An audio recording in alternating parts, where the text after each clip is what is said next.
이것이 그 뒤 일제가 패망할 때까지 이어져 갑니다. 알겠죠? 그래서 이게 되게 복잡해요. 여기서 얼마나 많은 단체들이 서로 모이고 흩어지고 갈라지고 또 뭉치고 오는지 이것 때문에 되게 좌절한단 말이야. 그런데 책이 잘 돼 있으니까 한번 보자 이거야. 그래서 무장 독립전쟁은 우선 20년대만 잘라놓고 보면은 항상 복잡한 것들은 잘라서 하라고 그랬죠. 잘라서 하고 잘라서 다 정리되면 그 다음으로 이어가고 전체를 통찰해보고 이런 방식으로 하세요. 1920년대 무장 독립전쟁은 자 먼저 1920년 6월 달에 봉오동 전투가 전개됩니다. 봉오동 전투. 이 봉오동 전투라는 팩트는 무엇을 중시해서 이름 붙여진 거예요? 인간이야, 시간이야, 공간이야? 공간이죠. 봉오동이라는 공간을. 그러므로 이 봉오동이 어디에 있느냐를 먼저 알아두는 게 중요해. 알겠어요? 지역적으로 봉오동은 어디에 있냐면, 우리가 지도를 놓고 봤을 때, 이 우리 지도 맨 꼭대기 이 오른쪽에 있는 게 봉오동이야. 알았어요? 봉오동. 그래서 일본 놈들을 기습 공격해서 봉오동에서 일본 놈들 그 당시 그 한 1개 중대가 2개 중대 157명인가를 선멸합니다. 여기에 대한 보복으로 일본이 관동군, 포조군, 조선군, 일본군 3개 지대를 몽땅 불러들여가지고 독립군을 그 포위 선멸하러 와요. 이런 정보를 사전에 입수한 홍범도가 독립군을 끌고 여기에 있었던 누구한테? 김자진한테 합류해. 알겠어요? 그래서 백두산 건너에 있는 이 어디에서? 청산리에서 무슨 전투가 전개돼? 청산리 대첩이 전개. 알겠죠? 그래서 이 당시에 약 3,300여 명을 살상합니다. 청산리 전투. 그러니까 우리가 외국과 치른 전투 가운데 이렇게 대규모 적을 살상한 그런 전투를 뭐라고 그래? 대첩이라고 그러죠? 그래 안 그래? 우리가 큰 승리를 거둔 전투를 뭐라고? 대첩이라고 그래. 그래서 1920년 10월 달에 청산리 대첩이 전개되는데 역시 여러분 봐봐. 장소를, 공간을 중시한 이름이다. 알았냐? 얘가 뭐라고? 봉오동. 지도 맨 꼭대기가 뭐라고? 봉오동. 그리고 나중에 전개된 게 뭐라고? 청산리. 알겠죠? 그래서 이 청산리, 봉오동은 말이에요. 봉오동은 사람 이름 하나만 기억해. 홍범도를 기억할 것. 근데 청산리는 누구예요? 김자진 부대하고 홍범도 부대하고 합칩니다. 홍범도. 알겠죠? 그래서 이렇게 일본도 3개의 지대가 와서 협공을 했지만 우리 독립군 부대도 힘을 합쳐서 일본과 싸우죠. 그래서 청산리, 80리 계곡에 일본 놈들을 유인해서 몰아놓고 한 줄로 쭉 서서 오는 새끼들을 5박 6일인가 밥도 못 먹고 밤낮으로 총을 쏴댔다고 그래요. 나중에는 총을 하도 쏴대니까 총열이 이렇게 달궈져가지고 이게 구부러져. 총알이 안 나가. 그럼 다시 이걸 눈으로 식히고 오줌 누워서 식히고 해가지고 알았어요? 이걸 다시 편 다음에 총을 쏠 정도로 그렇게 싸워댔으니 청사에 빛나는 청산리 대첩이 우리나라 전체 역사 속에서 대첩이 몇 번 있어요? 별로 많지 않아요. 자 위에 고구려 누가? 응? 연개소문이 수나라 군대를 괴멸시킨 무슨 대첩이 있어? 살수 대첩이 있죠. 그 다음에 또 무슨 대첩이 있어요? 고려 시대에 누가? 거란을 격퇴한 안희성 싸움이라고 하지 안희성 대첩이라고 하지 않잖아. 고려 시대에 무슨 대첩? 귀주 대첩. 그래 안 그래? 강감찬에 의한 무슨 대첩? 귀주 대첩. 거란. 그 다음에 그 유명한 이순신의 한산 대첩. 그죠? 한산 대첩. 권율 장군의 행주 대첩. 알겠어요? 여기 대첩이 많지 않아. 그리고 뭐? 청산리 대첩. 청산리.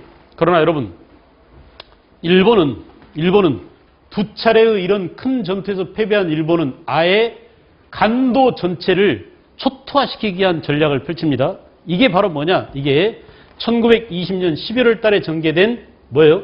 간도 참변이에요.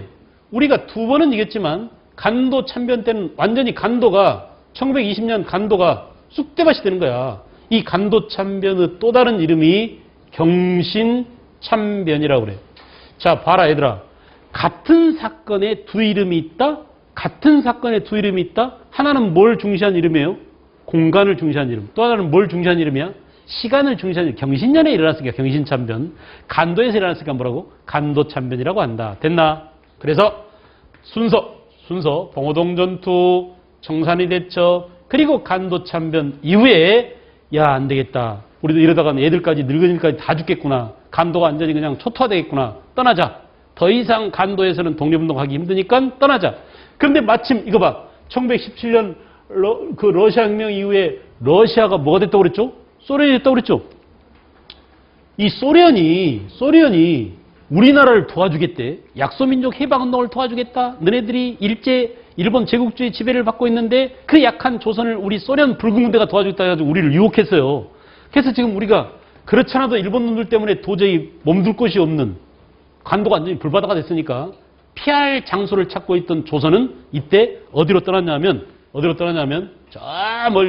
저 멀리 자유시를 향해서 갑니다. 자유시는 스보보드니라고 러시아 말로 스보보드니라는 말이 자유라는 말이래. 그래서 사람들이 자유시 그러는데 원래 이름은 이만이라고 하고 이만 또는 뭐 그 알렉세브스크 이렇게도 얘기해요. 여러 가지 이름들이 있어요. 근데 자, 그 자유시를 향해서 갔어요. 갔는데 이게 가봤더니 무슨 일이 벌어져? 러시아 붉은 군대한테 속아가지고 우리 독립군들이 떼죽음을 당했어요. 알겠어요? 그래서 그 당시에 독립군 내부에서도 좌우 갈등이 생겨나고 특히 러시아 붉은 군대한테 당해가지고 독립군들이 많이 죽습니다. 그래서 이것을 뭐라고 하느냐? 1921년 자유시 참변이라고 해요.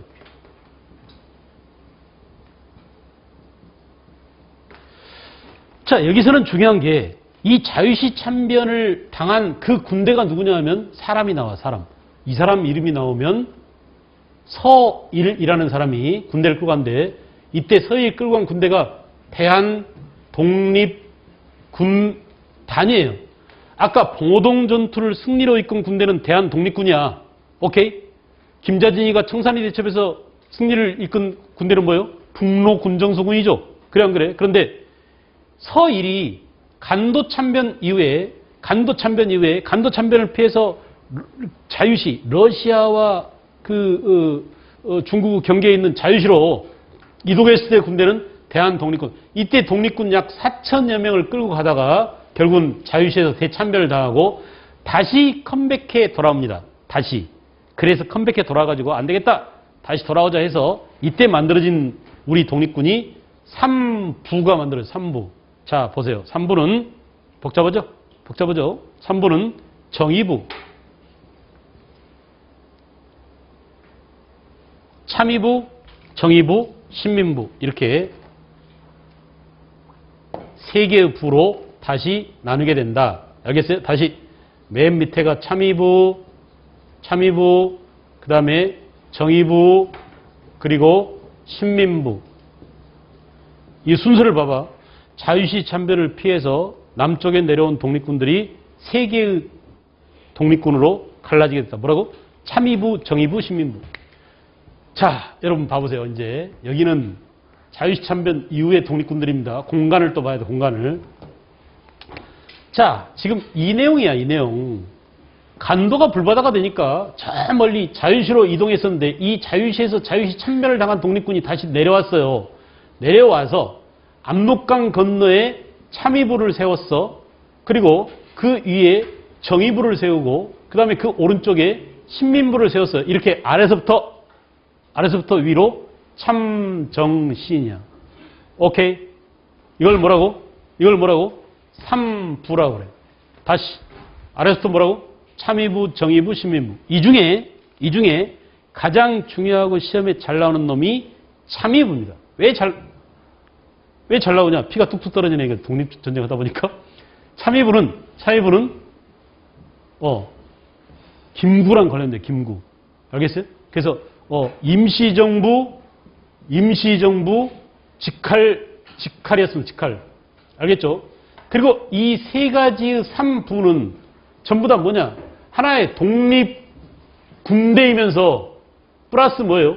정부로서 구실해서 여기에 살고 있는 우리 교민들한테 행정 지도를 하기도 하고 세금도 걷고 교민들을 보호해주고 이런 역할을 했단 말이야. 알겠죠?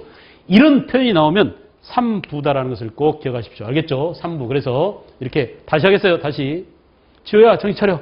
어디가 어디. 자꾸 공자님 만나러 가고 있어. 3부. 다시. 3부는 맨 밑에부터 뭐라고? 참정신. 오케이? 참정신. 3부 정체가 뭐라고? 자유참변 이후 다시 퇴각한 독립군들이 다시 재정비한 독립군을 3부라고 한다. 문제는 뭐냐? 이 3부 안에 좌우가 갈라져 있어요. 서로 싸워. 무슨 말 알겠죠? 봐봐, 얘들아. 국내에서도 사회주의 영향을 받은 좌익과 우익이 서로 싸워가지고 지금 신간회가 뭐야? 좌우 합작운동이 전개됐죠. 그것처럼 독립군 내부에서도 어떤 사람은 그래도 우리를 도와준 러시아 불군대를 쫓아야 돼. 그들의 사상을 받아야 되라고 하는 좌익 독립군이 있었는가 하면 아니야. 그 새끼들 때문에 떼죽음 당해서 이 나쁜 놈들 절대 나는 독립군 러시아 놈들하고는 상대를 안 할 거야라는 사람이 대표적인 사람이 바로 김자진이에요. 알았어요? 김자진은 극렬한 반공주의자가 됩니다. 공산주의, 사회주의 하면 그냥 완전히 혀를 내두르는 치를 떠는 그런 김자진이 되는 거예요. 알겠죠? 송정국의 외할아버지죠? 김자진이가. 송정국이 아니라 누구야? 송일국. 송정국이는 축구선수고 미안해. 알겠죠? 이렇게 해서 3부가 이제 결성된. 봐봐 얘들아. 위치, 3부 성격.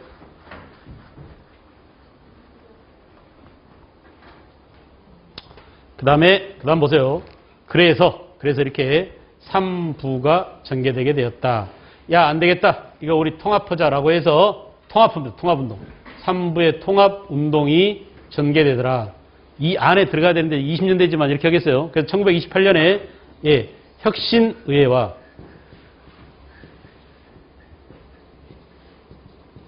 이렇게 3부가 둘로 나눠지게 돼요. 다시. 알겠어요? 결국은 뭐냐? 결국은 여기서도 뭐지? 좌익과 우익이 서로 손을 잡자는 취지의 통합운동이 전개되지만 결국은 완전 통합을 이루지 못하고 이렇게 혁신의회, 국민부 이렇게 둘로 갈라져서 통합 모양을 보이더라. 알겠죠? 이렇게 1920년대 국내 항일운동, 1920년대 국외 항일운동을 봤습니다. 알았어요? 자, 그 다음에 이제 마지막으로 1930년대 이후에 45년까지의 국내 항일운동은 별로 복잡할 게 없어요. 자, 봐봐. 이때 핵심은 우리 민족 정신을 말살하기 위해서 일본 놈들이 행한 정치는 뭐냐? 한국 신민화 교육을 하고 우리 내선 일체 교육을 하고, 그죠? 그래서 일본이 민족 말살 정책을 표방하고 우리 민족 정신을, 우리 민족 혼을 빼내갈 때 우리는 뭐였어요? 우리 민족의 정신을 지키기 위한 민족 문화 수호 운동을 전개하게 되었다. 여기서 중요한 것은 두 가지입니다. 우리가 한 나라의, 한 민족의 어를 지킨다, 한 민족의 혼을 지킨다, 한 민족의 정신과 문화를 지킨다라고 하는 것은 두 가지야. 하나는 뭐예요? 역사입니다. 또 하나는 뭐예요? 언어야, 언어. 알겠어요? 우리말이에요, 우리말. 알겠죠? 그래서, 한글을 지키기 위한 그런, 우리말을 지키기 위한 이런 민족문화 소운동이 전개되더라. 이 당시 민족문화 소운동에 앞장섰던 민족주의 사학자들이 시험에 잘 나와요. 민족주의 사학자들이 잘 나오는데 아주 유명해서 여러분도 이미 익히 들었던 사람들일 거야. 알겠죠? 자, 그 중에 대표적인 사람이 바로 그 유명한 내가 제일 존경하는 역사가입니다. 신채호. 알겠죠? 신채호. 그래서 신채호 선생이 있었고 신채호와 함께 박은식, 그 다음에 또 정인보, 문일평 이런 분들이 전부 다 민족주의 역사학자로서 대단히 중요한, 알겠어요? 일제시대 우리 역사를 지키기 위해서 발벗고 나온 사람들인데, 자, 시험에 나올 때는 이게 신채호인지 박은식인지를 구별하게 나와요. 다시 신채호, 박은식, 정인보, 문일평. 뭐라고? 민족주의사. 신채호인지 박은식인지 구분해야 되는데 신채호는 뭐냐? 신채호는 주로 고대사 연구에 박차를 가했어요. 그래서 조선사, 민족주의 사학,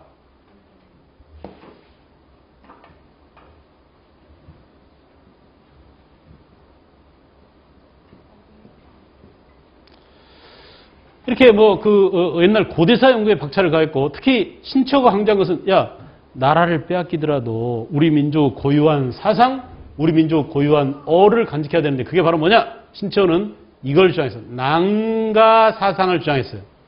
신채호가 강조한 이 낭가 사상이란 바로 무슨 정신을 말한다? 화랑 정신을 말해요. 알겠죠? 우리 고유한 사상인 화랑 정신만 간직하고 있으면 돼. 이렇게 하면서 우리의 전통 사상, 우리의 전통 정신을 강조했습니다. 박은식이는 어를 강조해서 얼. 그래서 얼이 아니라 미안해요. 혼을 강조해서 혼. 박은식이는 조선 혼을 강조해서 혼.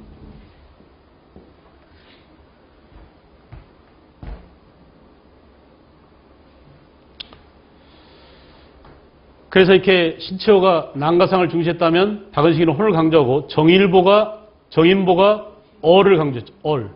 문일평이는 이것을 심이라고 심, 마음심. 그래서 혼, 얼, 심, 난가상 전부 다 사실은 뭐야? 이 민족주의 사학자들이 공통적으로 강조했던 것은 우리 고유한 우리의 뭐예요? 민족 전통 정신이죠. 그래 안 그래? 우리의 고유한 우리의 전통 정신을 강조했었습니다. 그 전통 정신을 다른 말로 뭐라고? 신채호는 난가사상, 박은식이는 뭐? 혼, 그죠? 정인보는 뭐? 얼, 문일평은 뭐? 심, 이렇게 나눌 줄 알면 돼요. 알겠어요? 우리가 이제 교재 들어가서 디테일한 내용들을 또 하기로 하고, 그 다음에 이제 우리말을 지키기 위해서 이미 1907년에 주시경 선생이 국문연구소를 만들었는데 일제시대에 와서는 일본이 드디어 1940년대 가지고는 아예 우리말을 못 쓰게 만들었죠. 그래 안 그래? 우리말을 못 쓰게 만들었습니다. 근데 이제 여기서 중요한 사람이 등장하는데 바로 누구냐?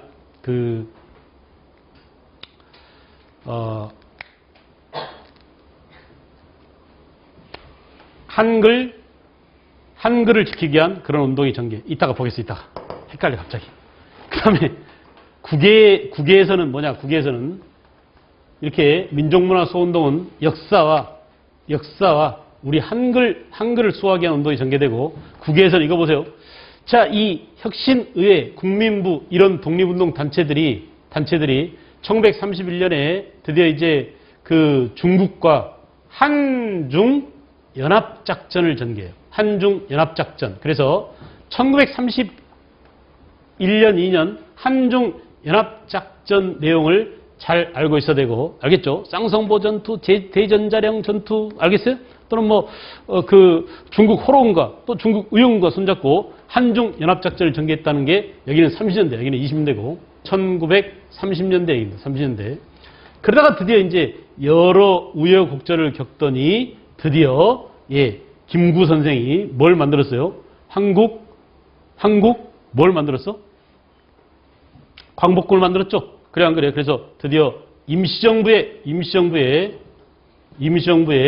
직할 군대로서 한국 광복군을 충칭에서 만들게 되더라. 충칭.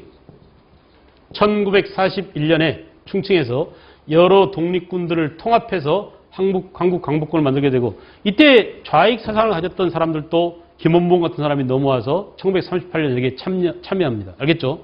요거는 이제 너무 복잡해. 여기에 그리기에는 너무나 내용이 많아서 교재를 보면서 이 부분을 섬세하게 정리를 하기로 해요. 알겠죠?